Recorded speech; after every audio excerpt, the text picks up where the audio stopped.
Selamat datang kembali di Era Entertainment. Selamat datang kembali di The Golden Cross Playlist. Seperti biasa hari ini kita akan melanjutkan review saham part yang ke-288.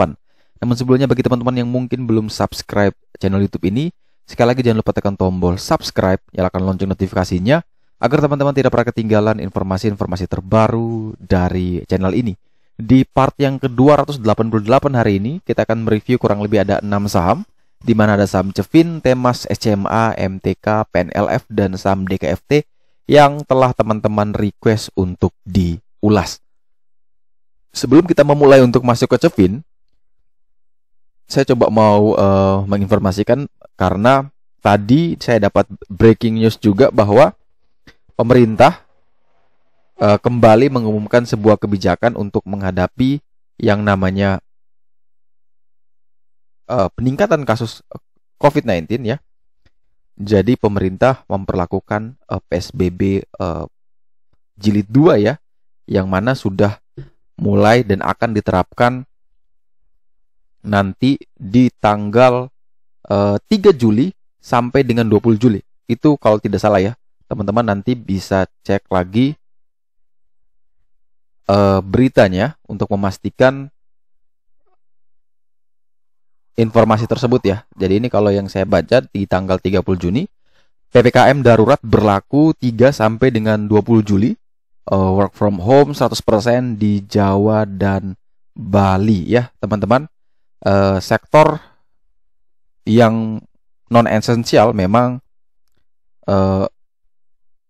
diberlakukan WFA 100%, kemudian sektor yang esensial itu masih diberikan kelonggaran ya, misalnya bagi sektor bahan baku makanan hingga obat-obatan, kemudian perbankan, mungkin layanan keuangan, dan PPKM ini baru akan diberlakukan nanti tanggal 3 sampai dengan 20 Juli, di mana sampai dengan target penurunan penambahan kasus konfirmasi harian di bawah 10.000 per hari.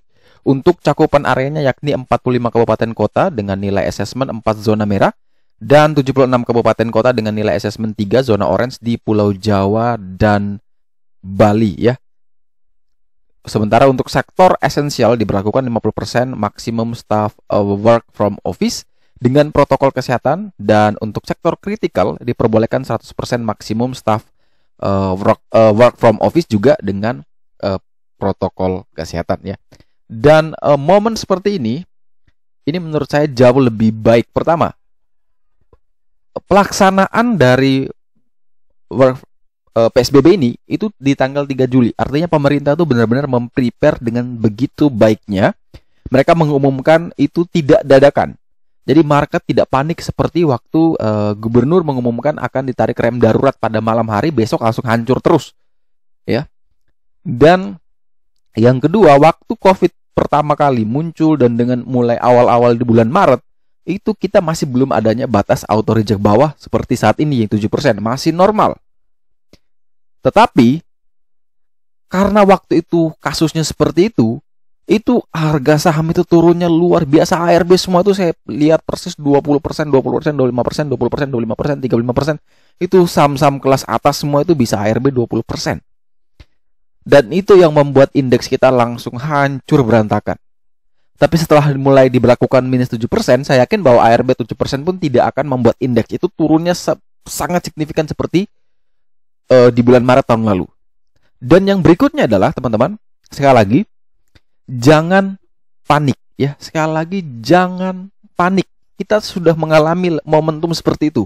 Di bulan Maret, ya, momentum itu terjadi, kita tidak tahu apa-apa. Kita boleh kehilangan. Mungkin kita cut loss, mungkin kita floating loss.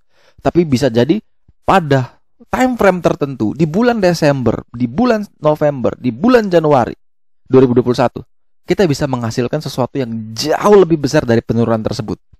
Karena di situ banyak sekali saham-saham yang amblas dan banyak sekali diskon. Dan itulah momentum sebenarnya. Nah, ini terulang.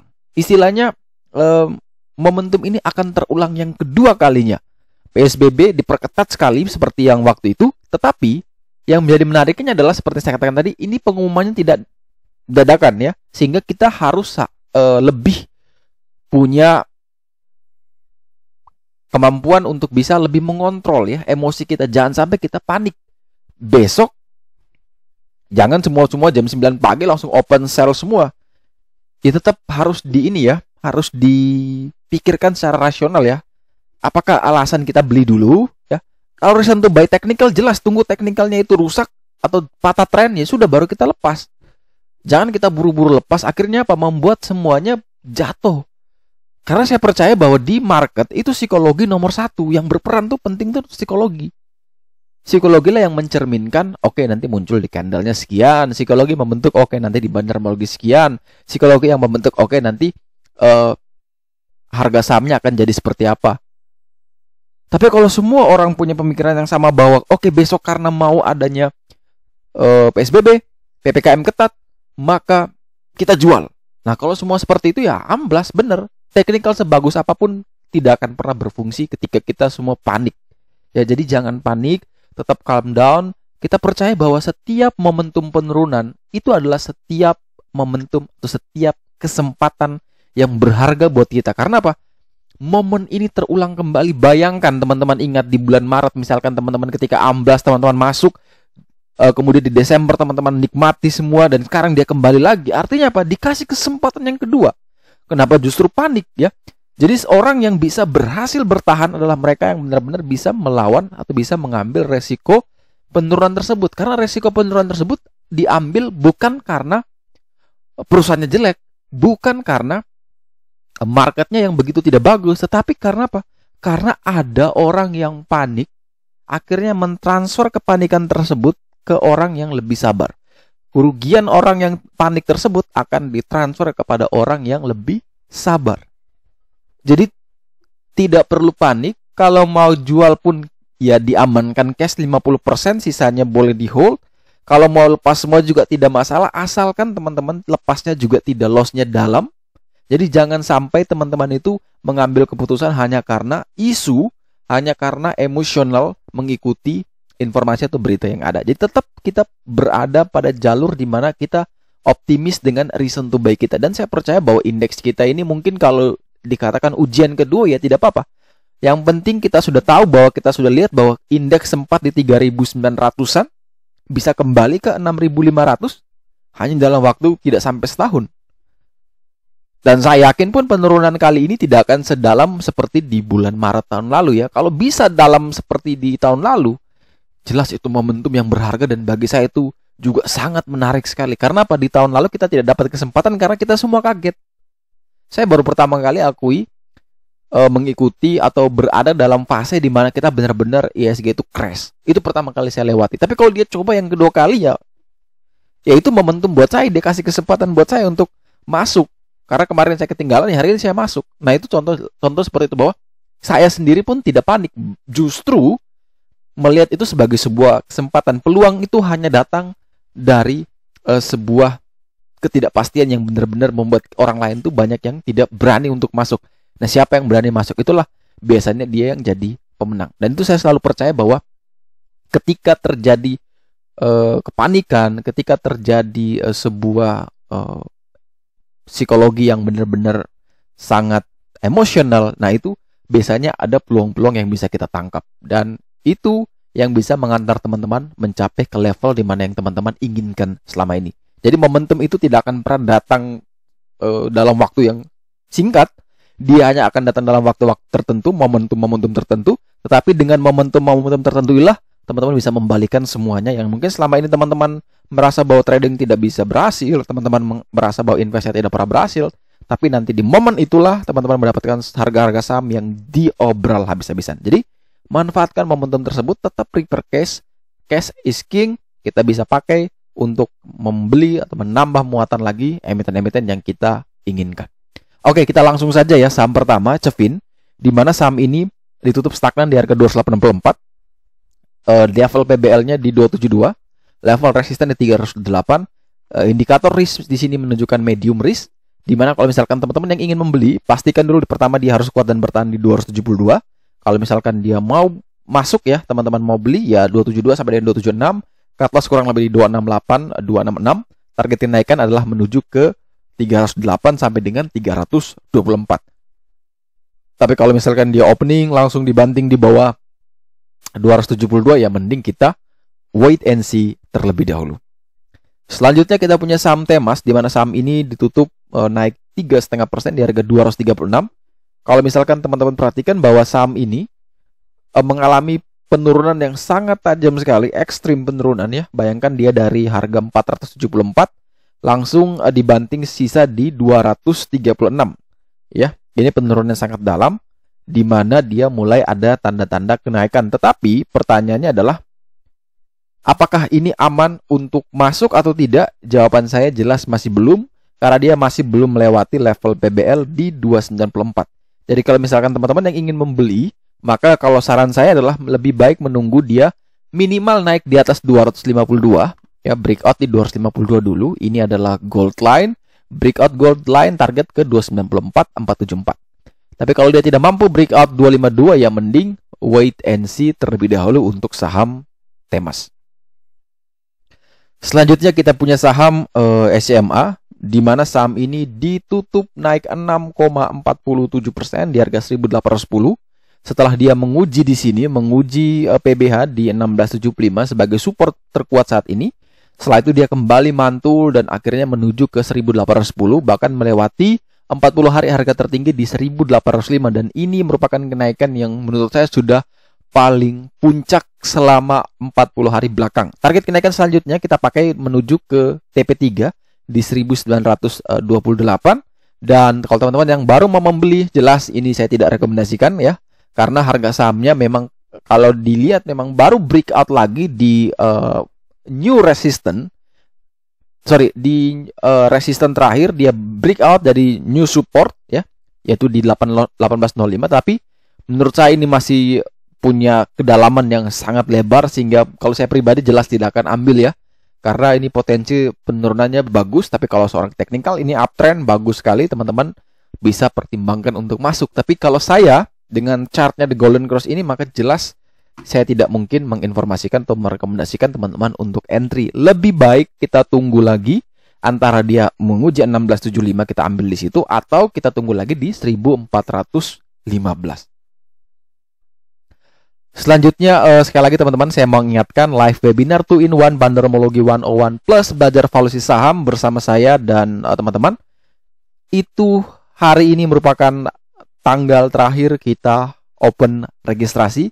Silakan teman-teman klik bit.ly/joranbandar atau silakan klik link yang ada di deskripsi, karena di situ sudah saya taruh linknya, dan silakan teman-teman klik karena hari ini terakhir. Hari ini teman-teman bisa mendapatkan spesial bonus 1 bulan gratis di Golden Cross Premium senilai 150.000.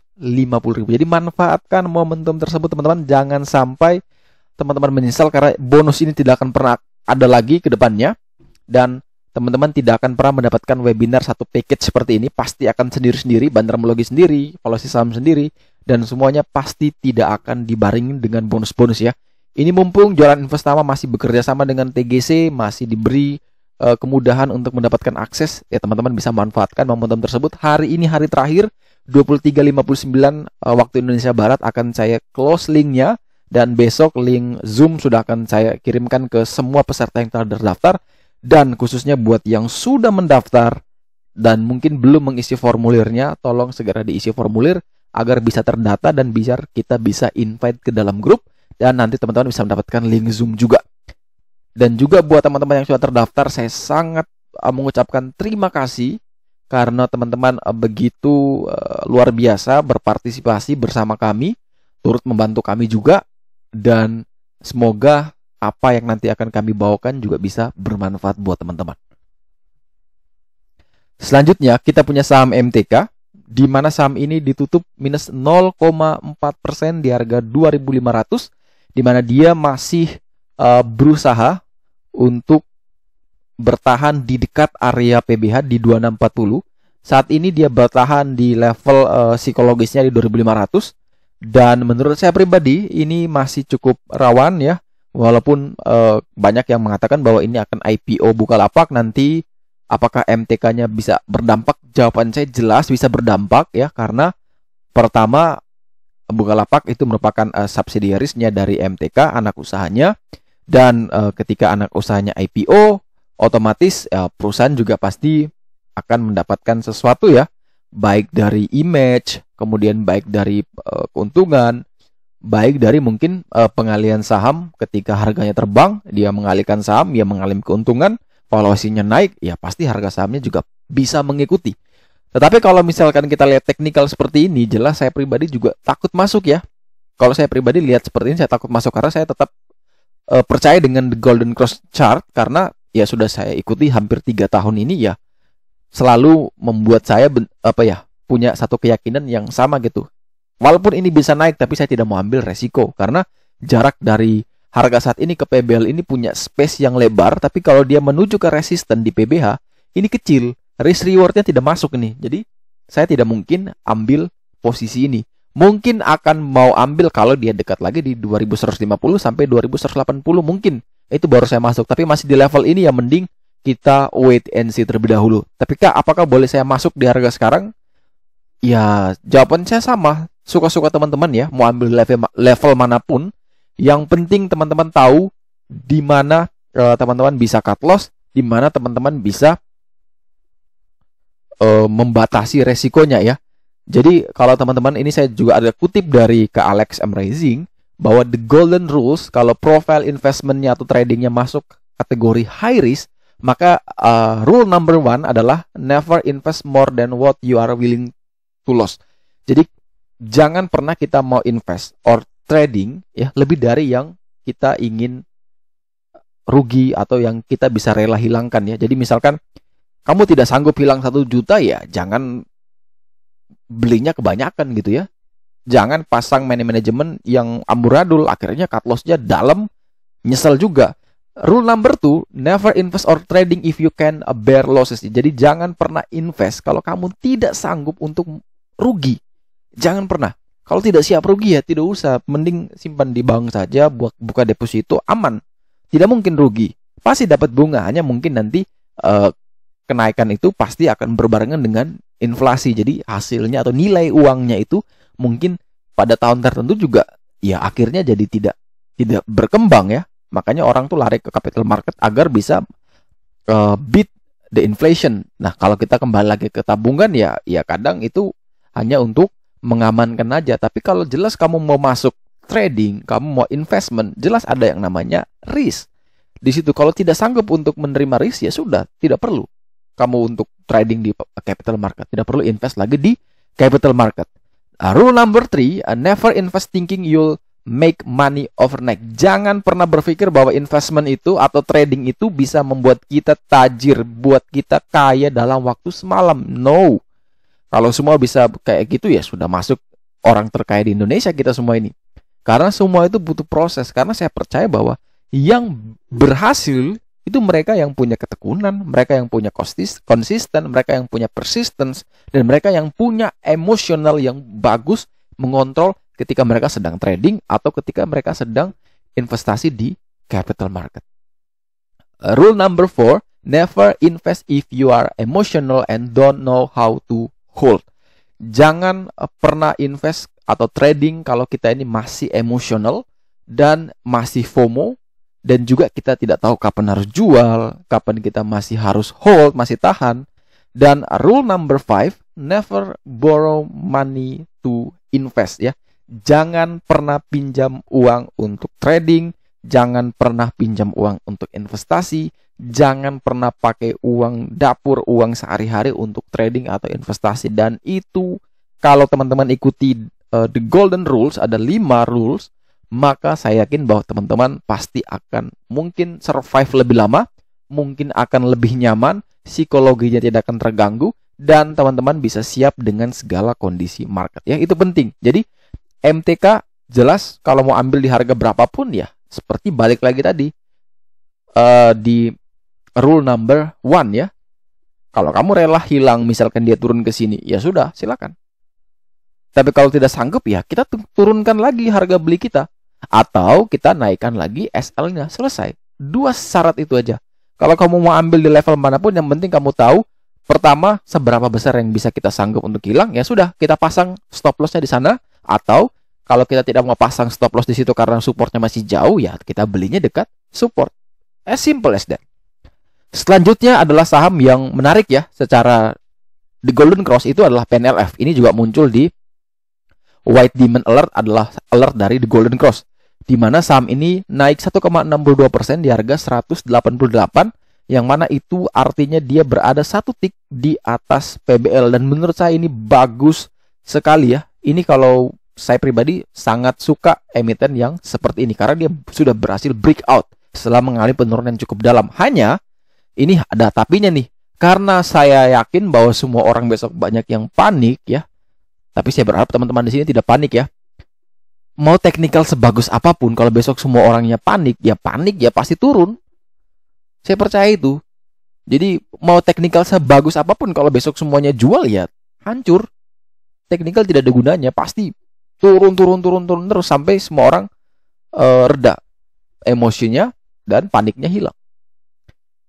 Dan saya juga suka tergelitik ya. Ada orang yang katanya nunggu dia di harga 100 lah. Misalkan nih PNLF di harga 100 saya all in. Ketika harganya sudah sampai 100 takut. Tunggu lagi di 70. Tunggu 70 aja lah. Ketika sampai 70 mau all in takut. Takutnya ke 50 lagi. Jadi akhirnya apa? Kita hanya berani berteriak, saya kalau sampai di harga segini saya all in. Nah, ketika harga itu datang, takut semuanya. Nah, orang yang sukses itu adalah orang yang berani ambil ketika semua orang lain takut. Nah, jangan sampai kita kebalik nih. Ketika lagi optimisme market yang luar biasa, bullishnya luar biasa, kita baru masuk. Padahal di situ justru momentum untuk cuci piring. Kita baru mau masuk, tapi justru dibanting habis-habisan, kita malah lari. Takut. Nah, akhirnya apa? Kita tidak pernah akan ada di momen seperti mereka, para market maker yang punya mindset luar biasa. Buy the dip, jual di pucuk. Selesai. Kalau kita kebalik, beli di pucuk, jual di bawah, ya. Itu yang selalu membuat kita selalu gagal terus. Tapi kalau trading ya jelas ya, main jangka pendek, tektok mah mau market seperti apapun kita bisa cari celah. Tapi kalau investment, jelas ya, penurunan itu adalah satu momentum yang luar biasa untuk kita kembali melihat, oh ini saham kita layak hajar, kita layak hold. Saya yakin bahwa dalam beberapa waktu lagi nanti ke depannya bisa rebound. Jadi khusus PNLF 187 sampai dengan 189 bisa dipertimbangkan untuk beli. Target kenaikan adalah menuju ke 208 dan batasi cut loss kurang lebih di 184, 185. Jadi pastikan dulu dia bisa kuat dan bertahan di 187. Selama dia masih bertahan di 187 atau di atasnya, ya silakan buy. Tapi kalau jebol di buy itu mending kita wait and see terlebih dahulu. Dan saham terakhir yang akan kita review di part yang ke-288 hari ini adalah saham DKFT, di mana saham ini ditutup naik 2,04% di harga 150. Kalau misalkan teman-teman perhatikan bahwa DKFT di perdagangan hari ini sempat mengalami penurunan terlebih dahulu. Dia waktu opening dia sempat ke 145, setelah itu baru dia naik ke 152, akhirnya closing di 150. Nah, ketika penurunan di 145 tadi sebenarnya itu masuk menjadi area beli yang sangat menarik karena dia dekat dengan area PBL ya. Kalau misalkan teman-teman mau beli, saran saya adalah lebih baik pertama pastikan dulu dia kuat, tunggu bertahan di atas 143. Kalau bisa bertahan di level itu, silakan beli dengan area 143 sampai dengan 145. Cut loss kurang lebih di 140. Target kenaikan adalah menuju ke 178. Oke, sekian dulu review saham part yang ke-288 hari ini. Terima kasih banyak teman-teman yang telah setia menonton. Sekali lagi jangan lupa like, subscribe, dan share agar semua informasi dalam video ini dapat berguna, bermanfaat, dan tentunya bisa menjadi panduan trading di keesokan harinya. Sekali lagi, terima kasih banyak, sampai jumpa dan semoga membantu.